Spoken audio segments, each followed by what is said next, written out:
देखिए जी, अगर हम जीपी के बारे में बात करें तो जीपी होती क्या है? जीपी को बोलते हैं ज्योमेट्रिक प्रोग्रेशन। अब ज्योमेट्रिक प्रोग्रेशन तो समझ में नहीं आया, जैसे एपी को अर्थमेटिक प्रोग्रेशन कहते हैं, अर्थमेटिक समझ में नहीं आया था। अब चलो एक बार पहले थोड़ा सा अर्थमेटिक के बारे में बात कर लेते हैं। 10th क्लास में हमने ये पढ़ा है कि अगर आपके पास लिखा है 2, फिर इसमें 3 जोड़ दिया 5, फिर 3 जोड़ दिया 8, फिर 3 जोड़ दिया 11, एक फिक्स नंबर को जोड़ते हुए चलना कहलाया एपी, अर्थमेटिक प्रोग्रेशन। वो फिक्स नंबर पॉजिटिव नेगेटिव कुछ भी हो सकता है। जैसे आपके पास लिखा हुआ है 10 और इसमें से आपने 2 घटा दिया 8, फिर 2 घटा दिया 6, फिर 2 घटा दिया 4, फिर 2 घटा दिया 2, फिर 2 घटा दिया 0, फिर 2 घटा दिया -2, फिर 2 घटा दिया -4। ये भी एक अर्थमेटिक प्रोग्रेशन है, एपी है, क्योंकि आपने एक फिक्स नंबर को बार बार घटाते हुए जा रहे हो, इसलिए इसको कहा गया एपी। अब बात करते हैं जीपी की। जीपी में क्या होता है? एक फिक्स नंबर से मल्टीप्लाई करते हुए चलते हैं, उसको कहा जाएगा जीपी। जैसे आपके पास है 10, फिर आपने इसको 2 से मल्टीप्लाई कर दिया 20, फिर 2 से मल्टीप्लाई कर दिया 40, फिर 2 से मल्टीप्लाई कर दिया 80, फिर 2 से मल्टीप्लाई कर दिया 160, फिर 2 से मल्टीप्लाई कर दिया 320। तो देखो जीपी बड़ी तेजी से बढ़ती है, ज्योमेट्रिक प्रोग्रेशन बड़ी तेजी से बढ़ती है और घटती भी बड़ी तेजी से है, क्योंकि इसमें फिक्स नंबर से मल्टीप्लाई की जाती है या फिक्स नंबर से ही डिवाइड की जाती है। जैसे एपी में फिक्स नंबर से जोड़ा जाता है, फिक्स नंबर से घटाया जाता है, वो एपी कहलाती है। फिक्स नंबर से जोड़ घटा में अर्थमेटिक का मतलब हुआ जोड़ घटा। अब फिक्स नंबर से मल्टीप्लाई और डिवाइड में चलना वो कहलाया जीपी, ज्योमेट्रिक प्रोग्रेशन। अब इन दोनों में क्या चीज़ हमें सेम समझते हुए चलनी है? किसी एपी के लिए और किसी जीपी के लिए, ज्योमेट्रिक प्रोग्रेशन के लिए, इसमें ज़रूरी है फर्स्ट टर्म बोले तो कहाँ से स्टार्ट करनी है। इसमें भी ए जरूरी है, ये भी यहाँ पे फर्स्ट टर्म कहलाएगी, कि बोले तो इसमें भी ये कहलाएगा कि कहाँ से स्टार्ट करनी है। इसमें फ़र्क पड़ता है कि क्या क्या जोड़ते जा रहे हैं, जिसको कहा जाता है कॉमन डिफरेंस। हम उसको कहते हैं डी को कॉमन डिफरेंस, कॉमन डिफरेंस। अब इस वाली सीरीज में क्या चलता है? इसमें हमें ये देखना है कि किस फिक्स नंबर से मल्टीप्लाई करते हुए चल रहे हैं। फिक्स नंबर से मल्टीप्लाई हो रही है, उसको कहा जाता है कॉमन रेशियो, जिसको रिप्रेजेंट किया जाता है आर से। कॉमन रेशियो कहा जाता है। ठीक है जी, 2 बातें समझ में आई। किसी भी टर्म को समझने के लिए, चाहे वो एपी हो चाहे जीपी हो, इन 2 के बारे में बात कर रहे हैं, चाहे वो एपी हो चाहे वो जीपी हो, समझने के लिए 4 बातें पता होनी चाहिए। जैसे एपी में 4 बातें पता होनी चाहिए थी, वो 4 बातें क्या हैं? फर्स्ट टर्म, कॉमन डिफरेंस, किस नंबर पर पहुंचना है और उस नंबर की वैल्यू क्या है। ऐसे ही जीपी में होगा, फर्स्ट टर्म, कॉमन रेशियो, किस नंबर के बारे में बात की जा रही है और उस नंबर की वैल्यू क्या होगी। इसमें भी ऐसे ही ये 4 बातें हैं। अब इन चारों बातों को देखो कैसे समझते हैं हम जीपी में।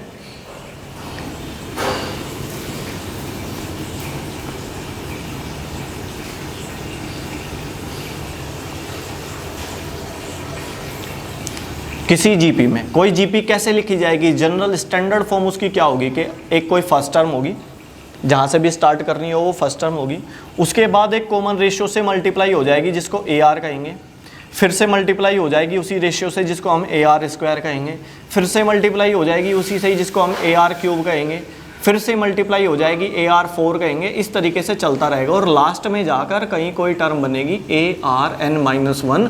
इस पर अभी गौर करेंगे ये क्या है। फर्स्ट टर्म में क्या होता है कि आर 0 होता है, आर की पावर 0 होती है, सॉरी आर 0 नहीं होता, आर की पावर 0 होती है। यहाँ पर आर दिखाया ही नहीं जाता। फर्स्ट टर्म में आर की पावर 0 है। देखो गौर से देखें तो यहाँ पर लिखा हुआ है A R 0, A R 1, A R 2, A R 3, A R 4, इस तरीके से। अब समझ में आ रही है बात क्या हो रही है कि आप जिस नंबर के भी बारे में बात कर रहे हो, जैसे आप फर्स्ट नंबर के बारे में बात कर रहे हो तो ए के साथ आर की पावर 0, फर्स्ट टर्म के लिए आर की पावर 0, सेकंड टर्म के लिए आर की पावर 1, थर्ड टर्म के लिए आर की पावर 2, फोर्थ टर्म के लिए, चौथे नंबर पे आ रही है ना फोर्थ टर्म के लिए आर की पावर 3, फिफ्थ टर्म के लिए आर की पावर 4। तो जिस टर्म पर भी जा रहे हैं आर की पावर 1 कम पड़ी जा रही है। अगर मैं 10वीं टर्म पे जाऊं तो मुझे अब क्लियरली समझ में आ गया ए आर 9 पढ़ा जाएगा, आर की पावर 9 पढ़ी जाएगी। अगर मैं 25वीं टर्म पे जाऊं तो ए आर 24 पढ़ी जाएगी। इसीलिए किसी भी नंबर पे जाऊं, अब इसको क्या कहा गया, उन्होंने क्या कहा कि किसी भी नंबर पे जाऊं तो ए आर की पावर एक कम पड़ी जाएगी, n-1। अगर nवें नंबर पे जाऊं n-1 पड़ी जाएगी। अब यहाँ पर n कुछ भी हो सकता है, 10वां नंबर, 25वां नंबर, दूसरा नंबर, 8वां नंबर, पहला नंबर, n कुछ भी हो सकता है। तो यानी कि ये कहना चाह रहे हैं कि किसी भी नंबर पे जाओ एक पावर कम कर दो r की। जैसे एपी में क्या होता था, एपी में क्या होता था, पहली टर्म इसमें डिफरेंस जो जुड़ता है वो 0 डिफरेंस जुड़ता है, फिर 1 डिफरेंस जुड़ता है, 1d जुड़ता है। देखो पहली टर्म में क्या जुड़ेगा, 0 डिफरेंस जुड़ेगा, दूसरी टर्म में 1 डिफरेंस जुड़ेगा, तीसरी टर्म में 2 डिफरेंस जुड़ेंगे, फोर्थ टर्म में 3 डिफरेंस जुड़ेंगे ऐसे, और लास्ट टर्म जो भी होगी तो उसका फॉर्मूला क्या हुआ, a प्लस जोन से नंबर पे जाना है उससे एक कम करके उतना डिफरेंस जुड़ेगा। पहली टर्म में पहले में से एक कम करा, देखो यहाँ पर अगर n की वैल्यू, यहाँ पर n की वैल्यू 1 हो तो 1 में से 1 घटाया 0d जुड़े, n की जगह अगर मैं 2 रख दूँ तो 2 में से 1 घटाया 1d जुड़ा, अगर मैं n की जगह 3 रख दूँ तो 3 में से 1 घटाया 2d जुड़ा फर्स्ट टर्म में जुड़ते जा रहे हैं, क्योंकि एपी क्या होता है, जुड़ने का खेल, जुड़ने और घटने का खेल। मतलब जुड़ने का समझना है, घटने का अपने आप क्रिएट हो जाएगा अगर d नेगेटिव होगा तो।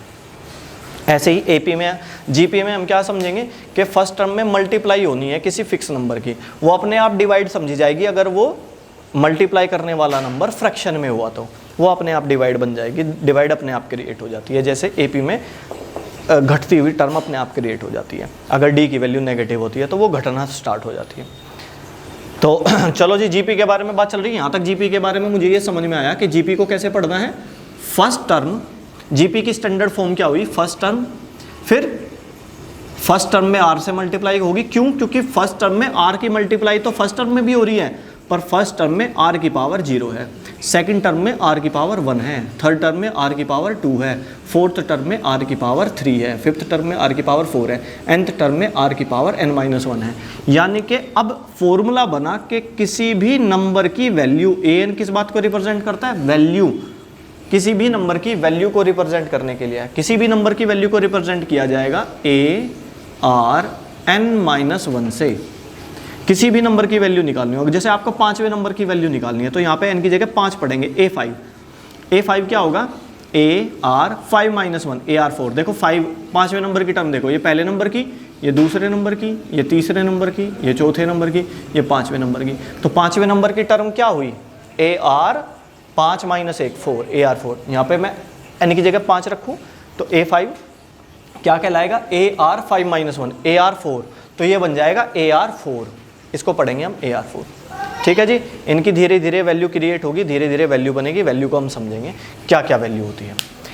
तो जीपी के बारे में बात कर रहे हैं, जीपी कहाँ से स्टार्ट हो रही है, क्या कंडीशन क्रिएट कर रही है, जीपी चलती है प्रोडक्ट में, किसी फिक्स नंबर की एक प्रोडक्ट, वो फिक्स नंबर 1 से बड़ा भी हो सकता है, वो 1 से छोटा भी हो सकता है, 1 से छोटा होगा फ्रैक्शन में कहेंगे, 1 से बड़ा भी हो सकता है। ठीक है जी, 1 से बड़ा है प्रोडक्ट बढ़ती चली जाएगी, 1 से छोटा है तो वो प्रोडक्ट क्या होगा, उसको घटाते हुए चला जाएगा। तो जीपी बड़ी तेजी से बढ़ती है या फिर बड़ी तेजी से घटती है, डिपेंड करता है आर पर, रेशियो पर, किस नंबर से हम मल्टीप्लाई कर रहे हैं उस पर डिपेंड करता है वो कैसा नंबर है। ठीक है जी, और आगे बात करते हैं। जैसे ये तो समझ में आ गया कि जीपी में किसी भी टर्म को एक्सप्रेस करने के लिए, लिखने के लिए ये एक जनरल फॉर्मूला बना कि किसी भी टर्म की वैल्यू। अब यहाँ पर क्या क्या चीज़ें आ गई, अब हमारे पास आ गई फर्स्ट टर्म क्या है, कॉमन रेशियो क्या है, डिफरेंस नहीं यहाँ पे, कॉमन रेशियो, किस नंबर पर जाना है और उस नंबर की वैल्यू क्या है, ये तो कहलाएगा उस नंबर की वैल्यू, ये कहलाएगा आपका फर्स्ट टर्म, ये तो कहलाएगा वैल्यू, किसी नंबर की वैल्यू।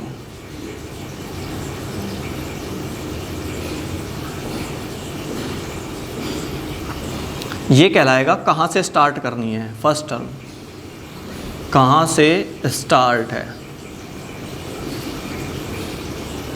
या फर्स्ट टर्म। आर क्या कहलाता है, कॉमन रेशियो, और ये जो n है ये इंपॉर्टेंट बात है, किस नंबर के बारे में बात हो रही है।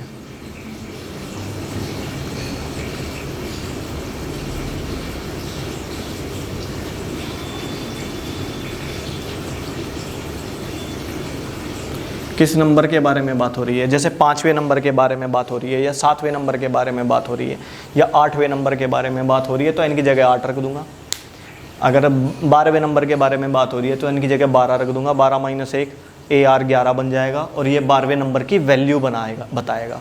ये क्या कहलाएगा, AN क्या कहलाता है, वैल्यू। तो इन 4 बातों की ज़रूरत पड़ती है हमें। इन 4 बातों के रिलेशन को हमने समझ लिया तो जीपी बड़ा आसान है। जीपी की जो अब कॉम्प्लिकेटेड कंडीशंस क्रिएट होंगी, कॉम्प्लिकेटेड सिचुएशन पूछेंगे वो हमसे, वो सबका बेसिक यही रहेगा, आधार यही रहेगा, इसी पर बेस होकर हम आगे चलेंगे। तो इसमें एक प्रॉपर्टी और होती है सम की। अब सम की प्रॉपर्टी पढ़नी है। अब सम की प्रॉपर्टी पढ़नी है हमें। सम क्या होता है, ठीक है। पहले हम बात करते हैं, सम के बारे में भी बात करेंगे, सम के बारे में हम बात करेंगे जब सम वाले क्वेश्चन आएंगे। पहले अब हमने जो ये पढ़ा है इस पर बेस्ड क्वेश्चन करके इसकी थोड़ी सी प्रैक्टिस कर लेते हैं, ये क्या चीज़ है।